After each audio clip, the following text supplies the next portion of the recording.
ਚੌਧਰੀ ਸਾਹਿਬ ਆਪਣਾ ਯਾਰ ਆ। ਬੌਂਦਲਿਆ ਕਿਉਂ ਆ ਯਾਰ ਤੇਰਾ ਓਏ? ਤੁਰ ਗਏ ਆਂ ਭਾਜੀ, ਕਿਹੜਾ ਡਰਾਈਵ ਵਾਲਾ ਛੱਡ ਕੇ ਗਿਆ, ਤੁਰ ਗਏ ਆਂ ਇਹ ਮੇਰਾ ਯਾਰ ਆ ਬਬਲੂ। ਉਹ ਅਸੀਂ ਇੱਥੇ ਪਿੰਡਾਂ ਦੇ ਵਿੱਚ 2-2 ਘੰਟੇ 3-3 ਘੰਟੇ ਟੁਰੀ ਫਿਰੀਦਾ ਆ, ਸਾਨੂੰ ਕੁਛ ਨਹੀਂ ਹੁੰਦਾ। 3-3 ਘੰਟੇ ਫਿਰਦੇ, ਘਰੋਂ ਰੱਜੇ ਲੱਗਦੇ ਜੇ।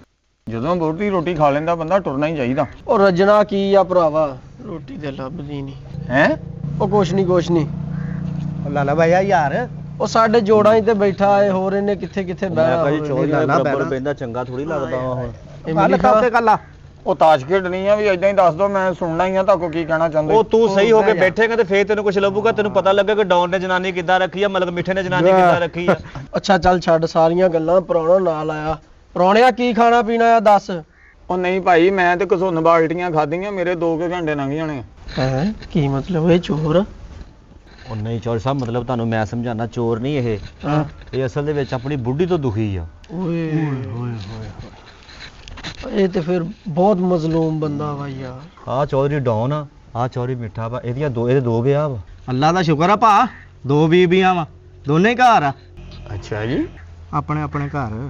ਕੀ ਕਹਿ ਰਹੇ ਹੋ? ਕੁਛ ਨਹੀਂ